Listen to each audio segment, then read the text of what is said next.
This is Aldous Huxley, a man haunted by a vision of hell on earth.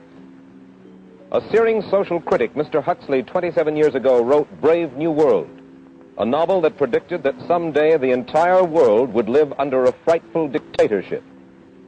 Today, Mr. Huxley says that his fictional world of horror is probably just around the corner for all of us.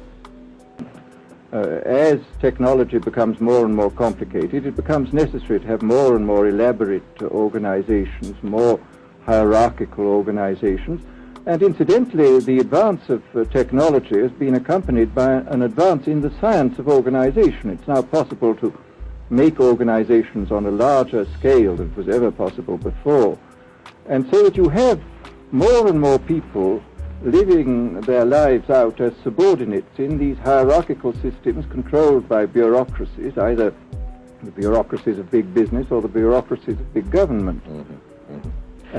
Now, the devices that you were talking about, are there specific devices or methods of communication which diminish our freedoms in addition to overpopulation and over-organization? Well, there are certainly devices which can be used in this way.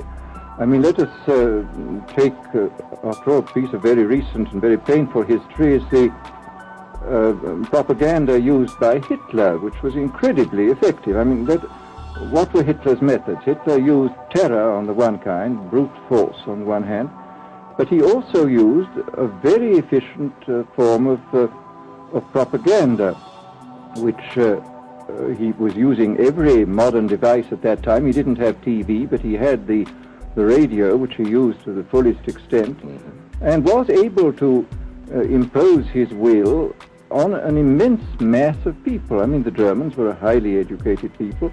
Well, we're aware of all this, but how do you equate Hitler's use of propaganda with the way that propaganda, if you will, is used, let us say, here in the United States? Are you suggesting that there is a parallel? Needless to say, it's not being used in this way now.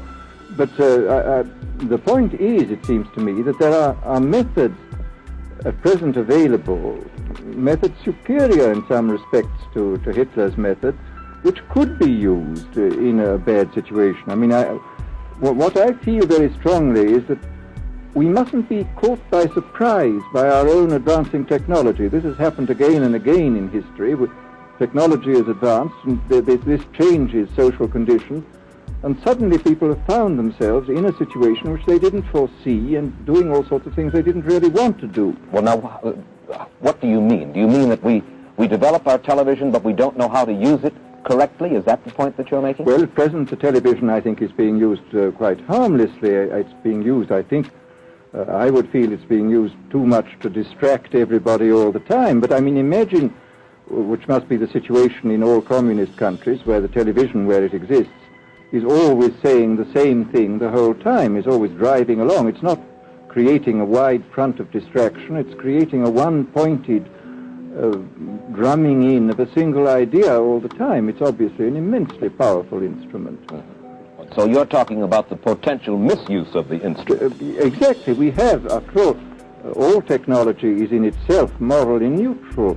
These are just powers which can either be used well or ill. It's the same thing with atomic energy. We can either use it to blow ourselves up, or we can use it as a substitute for the coal and the oil which are running out. You've even written about the use of drugs in this light. Well, now, this is a very interesting subject. I mean, in this book that you mentioned, this book of mine, Brave New World, I postulated a substance called soma, which was a very versatile drug. It would make people feel happy in small doses. It would make them see visions in medium doses, and it would send them to sleep in large doses.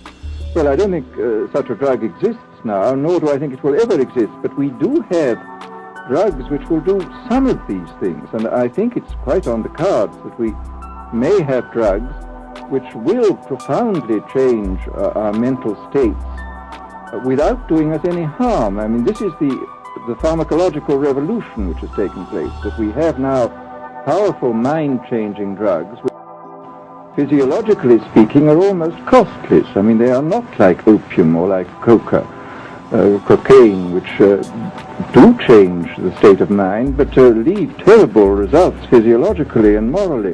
Mr. Huxley, In your new essays, you state that these various enemies of freedom are pushing us toward a real-life, brave new world, and you say that it's awaiting us just around the corner.